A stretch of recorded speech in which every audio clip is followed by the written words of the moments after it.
अयोध्या का राम जन्मभूमि आंदोलन का इतिहास गोना का हर व्यक्ति भी गौरवान्वित होगा।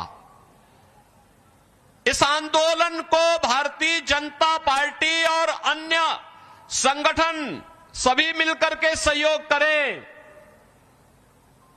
एक स्वर था उस समय जो मुखर रूप से कह रही थी कि इसका नेतृत्व हमें लेना चाहिए क्योंकि हमारी आन मान शान का प्रतीक है। यह स्वर था राजमाता विजया राजे सिंधिया जी का। मुझे याद है राम जन्मभूमि के किसी भी आंदोलन में उन्होंने अपने व्यक्तिगत कार्यक्रमों को छोड़ करके, व्यक्तिगत साधना को छोड़ करके, व्यक्तिगत अन्य कार्यों को एक और करके वे अयोध्या में राम मंदिर की स्थापना होनी चाहिए, राम मंदिर बनना चाहिए।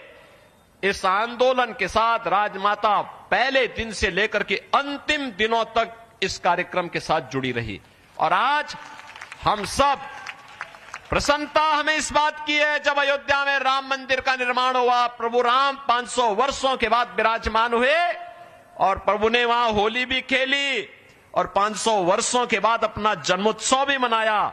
तो सचमुच सचमुच राजमाता आज हमारे बीच में नहीं, लेकिन राजमाता की आत्मा को असीम शांति प्राप्त हुई होगी कि जो हमारा सपना था वो सपना आज हमारी वर्तमान पीढ़ी साकार कर रही है। उनका अत्यंत सानिध्य प्राप्त होता था। कितना वात्सल्य था उनके मन में, देश के लिए, समाज के लिए, जनता जनार्दन के लिए। सचमुच राजमाता थी।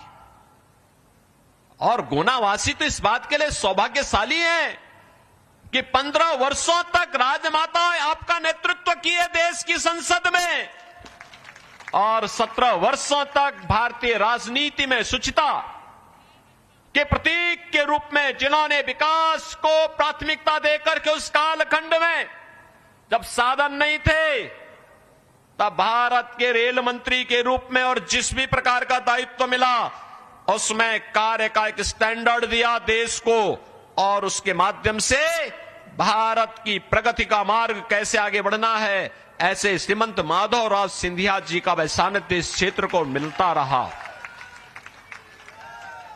बहनों और भाइयों, आज आप सौभाग्यशाली हैं कि यहां पर श्रीमंत ज्योतिरादित्य सिंधिया जी के लिए वहां आपका नेतृत्व देने के लिए एक बार फिर से आपके बीच में यहां पर उपस्थित हैं।